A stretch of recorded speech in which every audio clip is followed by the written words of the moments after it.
Hello everybody, this is Franklin Day again. I'd like to share on YouTube here another card model build I've done. This is the modeling kit of the Messerschmitt 163 Killer Flea. This is a dandy of a little kit. I'd done this about 4 or 5 months ago. Actually, it was a group build on another forum I've done. And it was a fast build. It took me about 3 or 4 days to build it. And I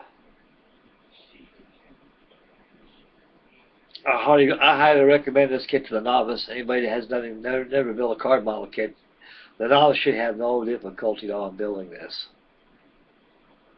But there's a trick to this kit. The hardest part about the kit is the cockpit, because most Polish kits were all hand drawn, and some parts don't fit too good. The only fit issue I had a problem with this kit was the cockpit interior.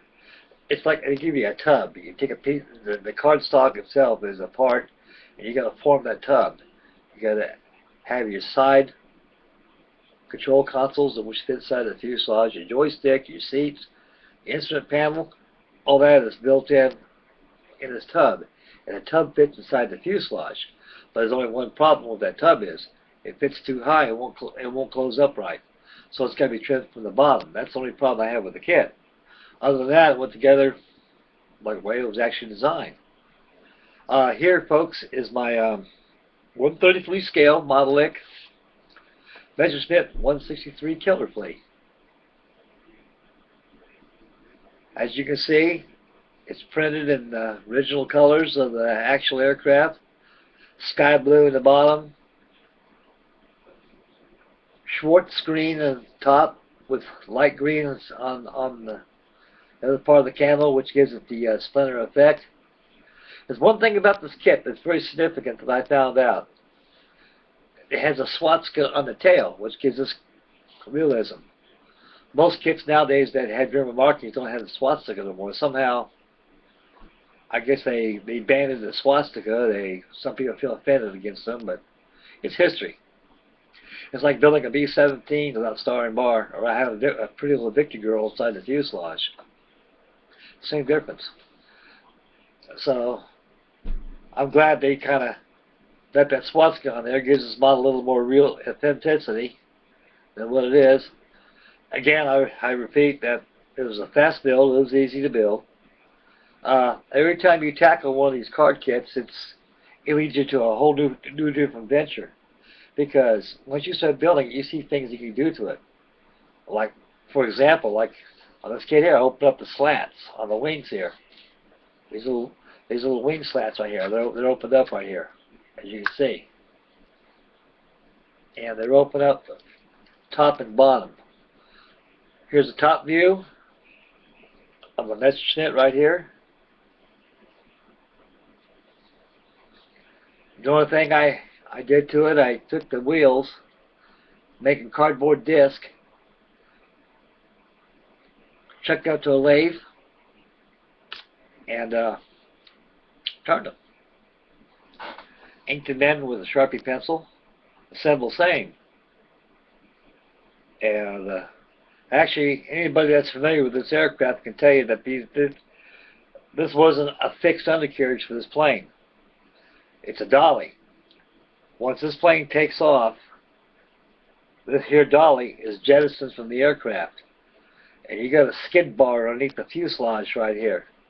When that dolly is jettisoned, that skid bar will retract flush with the bottom of the fuselage, reducing drag of the aircraft. The range of these things, they're very limited. They just have enough fuel capacity to take off from the base and go to their target and come back. That's about it. There has been reports that the aircraft was like a Roman candle. It was, some pilots at a Luftwaffe were very skittish about even getting aboard these things and flying them. There's been reports of engine failure, combustion explosions from the inside of the aircraft, rendering death to the pilot. And sometimes they come back, there's a leak inside the tanks, inside the fuel tank itself, and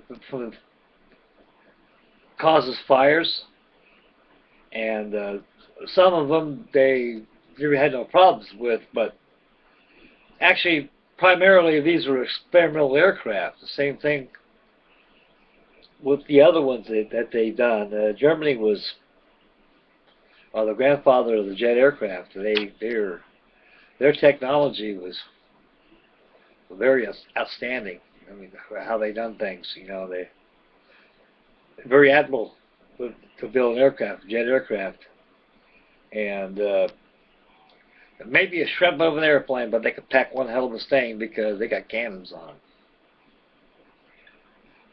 They got two 20-millimeter cannons on the fuselage here, on the side of the wing, and you usually have two in the bottom.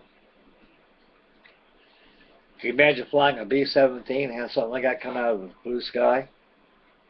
You even hit before you knew you seen it coming. That's how fast these things were. But they did their job. The model is very enjoyable. I like it. I'm not too keen on jet aircraft, but I like reciprocal better. But important aircraft like this should be modeled. It makes an excellent companion with any Luftwaffe jets that you have. 263s, 62s, wherever they are. Whatever you got, the Horton makes a very good companion with that. It's a dandy of a little airplane. I like it, and very clean build. Again, it's out of paper. Anyway, folks, the hand of the clock over there is reminding me time to sign off, or my video get rejected. I hope everybody out there had a very safe and wonderful 4th of July, and let's pray to Jesus that we have more 4th of Julys that we can celebrate for our country. Back to work tomorrow, another work day, and I'd like to thank everybody out there for viewing my videos. I'm new here, and I'm getting a little better as I go along. And please subscribe.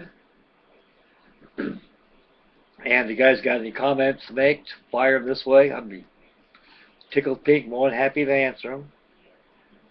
And of course, on all my videos, I make a lot of mistakes on there because I'm not used to this, but I'm getting better.